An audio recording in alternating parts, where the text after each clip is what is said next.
Bismillahirrahmanirrahim. Assalamualaikum warahmatullahi wabarakatuh. Perkenalkan, kami dari kelompok 8 yang beranggotakan saya sendiri, Ella Lailatul Habibah sebagai pemateri 1. Kemudian yang kedua ada Nabila Fauzia Zaini sebagai pemateri ketiga, dan ada Saputra Dewantara sebagai pemateri kedua. Di sini kami akan menjelaskan mengenai fitohormon pada mata kuliah Fisiologi Tumbuhan yang diampu oleh Ibu Dede Cahyati Syahrir, MPD. Baik, yang pertama menjelaskan mengenai sejarah. Sejarah penemuan fitohormon ini pertama kali ditemukan oleh Charles Darwin dalam bukunya yang berjudul The Power of Movement in Plants. Nah, Charles Darwin ini melakukan percobaan dengan menggunakan rumput kanari atau Phalaris canarensis. Nah, beliau ini dengan memberikan tanaman ini sinar dari samping dan ternyata terjadi pembengkokan ke arah datangnya sinar. Bagian yang tidak mendapatkan sinar itu akan terjadi pertumbuhan yang lebih cepat daripada yang mendapatkan sinar sehingga terjadi pembengkokan. Tetapi jika ujung kecambah dari rumput kanari itu dipotong, akan tidak terjadi pembengkokan. Sehingga dianalisa bahwa jika ujung kecambah mendapatkan cahaya dari samping akan menyebabkan terjadi pemindahan atau pengaruh atau sesuatu zat dari atas ke bawah yang menyebabkan terjadinya pembengkokan.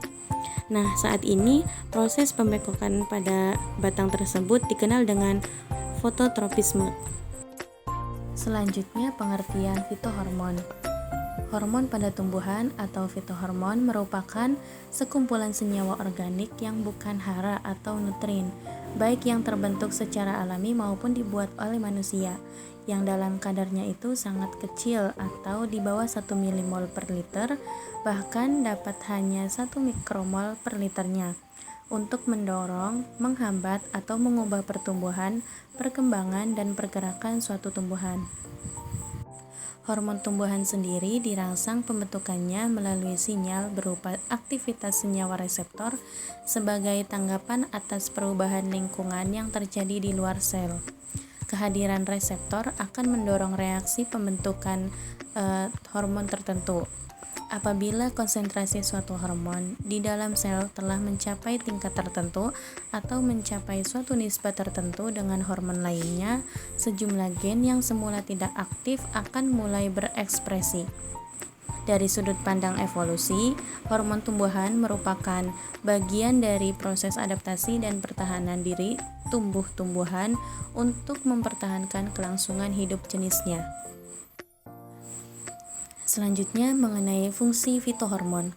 Secara umum, fungsi hormon yang terdapat dalam tumbuhan diantaranya yaitu yang pertama dapat mempengaruhi pertumbuhan seluruh bagian tumbuhan, diferensiasi dan percabangan akar.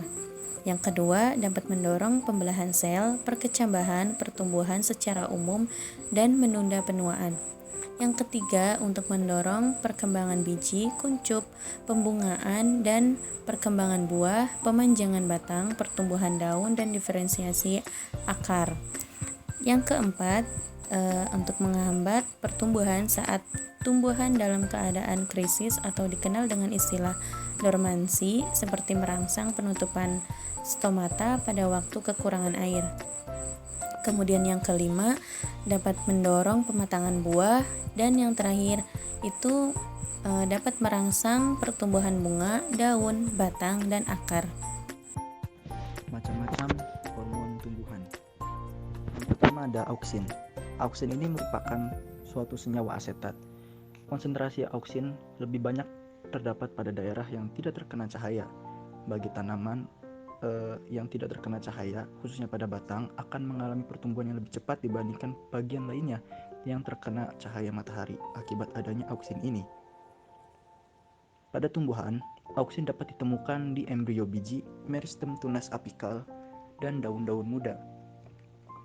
Nah, fungsi dari hormon auksin ini adalah sebagai perangsang pertumbuhan akar, mempertahankan sifat geotropisme atau respon terhadap gravitasi dari batang, merangsang pertumbuhan akar lateral dari serabut akar sehingga meningkatkan kemampuan tumbuhan dalam menyerap air dan mineral. Lalu merangsang pembelahan sel kambium vaskuler dan mempengaruhi pemanjangan, pembelahan, dan diferensiasi sel. Selanjutnya ada gibberellin. Gibberellin ini diproduksi oleh tumbuhan di meristem tunas apikal, akar, daun muda, dan embrio. Hormon gibberellin ini memiliki fungsi diantaranya untuk memacu pertumbuhan buah biji, buah tanpa biji atau parthenokarpi, lalu menyebabkan tanaman mengalami pertumbuhan raksasa, menyebabkan tanaman berbunga sebelum waktunya atau tidak pada musimnya, memacu pembentukan kambium pada tanaman dikotil, dan mematahkan formasi buah dan biji. Lalu pada sitokinin, struktur kimia sitokinin ini mirip dengan adenin atau basa nitrogen terdapat pada DNA atau ATP. Selain dapat ditemukan pada batang, sitokinin juga dapat dihasilkan di dalam akar dan diangkut ke organ lain.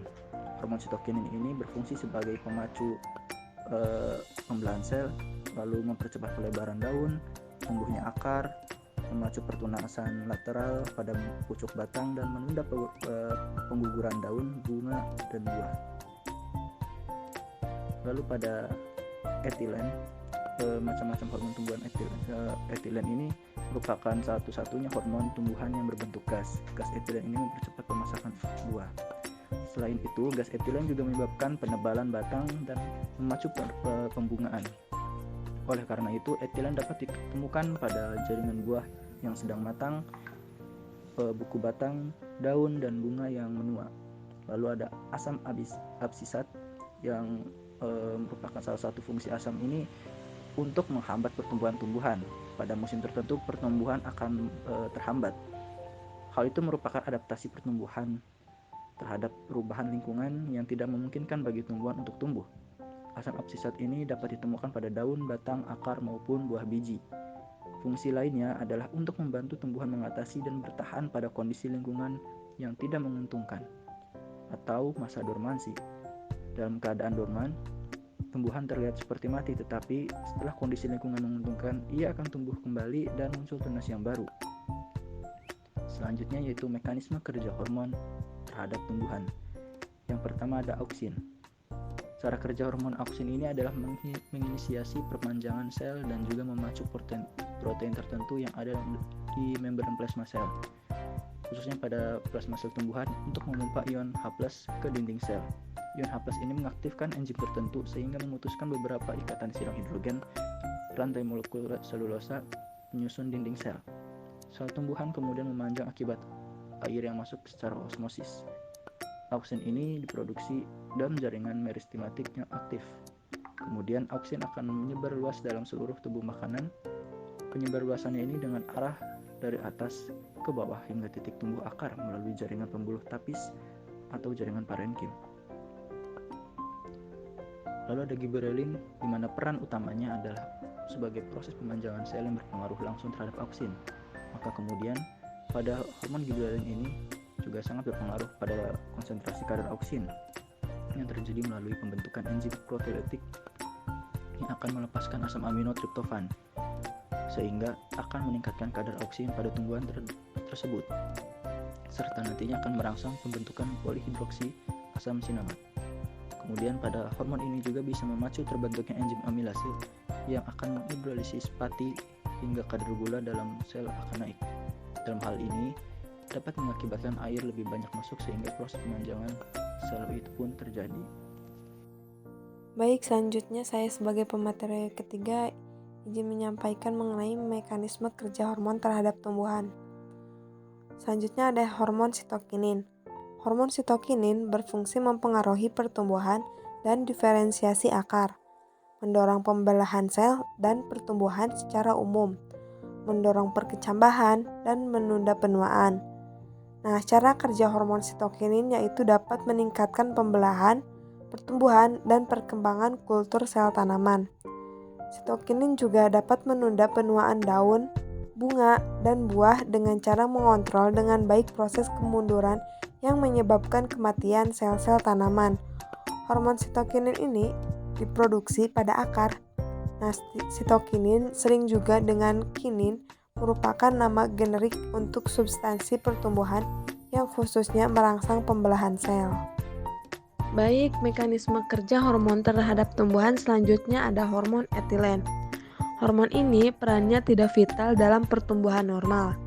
Bahkan keberadaannya menghambat.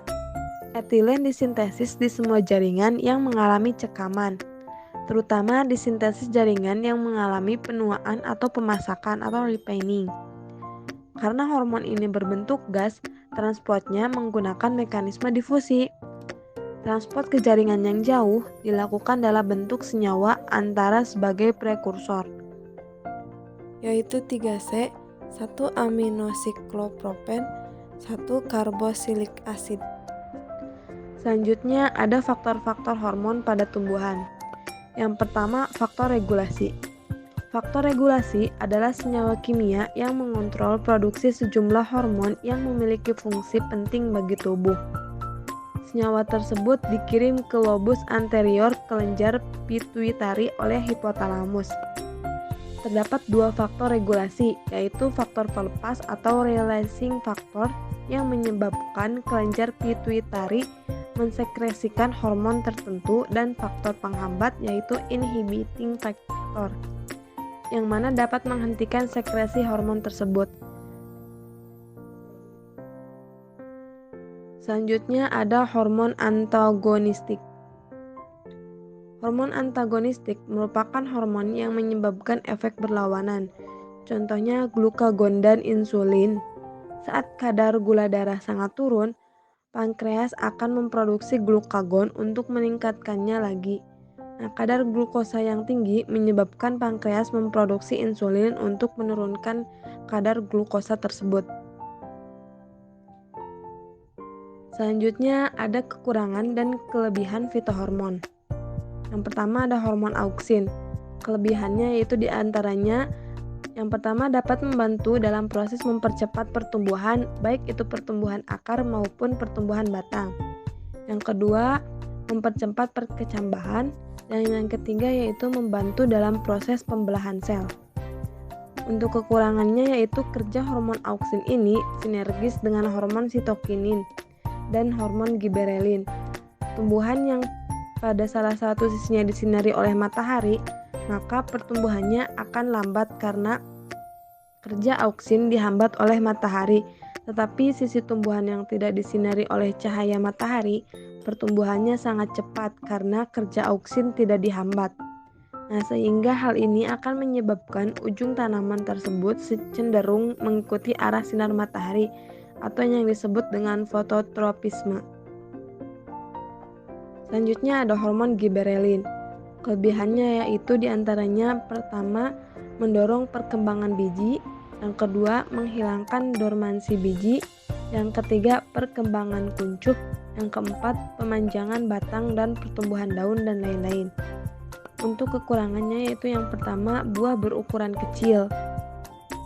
Yang kedua yaitu kekerdilan pada tanaman, dan yang ketiga yaitu pertumbuhan dan perkembangan tanaman terhambat.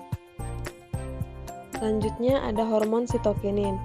Untuk kelebihan hormon ini yaitu penundaan penuaan atau kerusakan pada hasil panenan sehingga lebih awet dan lain-lain. Untuk kekurangannya sendiri yaitu menghambat efek dominasi apikal oleh auksin. Selanjutnya ada hormon etilen. Nah, untuk kelebihannya yaitu mendorong pematangan, merangsang absisi buah dan daun. Untuk kekurangannya sendiri yaitu mendorong atau menghambat pertumbuhan dan perkembangan akar, daun, batang, dan juga bunga. Selanjutnya ada hormon asam absisat. Nah, untuk kelebihannya sendiri yaitu ada asam absisat berperan penting dalam memulai masa dormansi biji. Proses dormansi biji ini penting untuk menjaga agar biji tidak berkecambah sebelum waktu yang tidak dikehendaki. Nah, hal ini terutama sangat dibutuhkan pada tumbuhan tahunan dan tumbuhan duit tahunan yang membutuhkan biji sebagai cadangan makanan di musim dingin ataupun musim kemarau panjang dan lain-lain. Untuk kekurangannya yaitu dalam menghadapi musim dingin, Asam absisat akan menghentikan pertumbuhan primer dan sekunder hormon yang dihasilkan pada tunas terminal ini akan memperlambat pertumbuhan. Baik, mungkin cukup sekian presentasi dari kelompok 8. Kurangnya mohon dimaafkan. Wabillahi taufiq wal hidayah. Wassalamualaikum warahmatullahi wabarakatuh.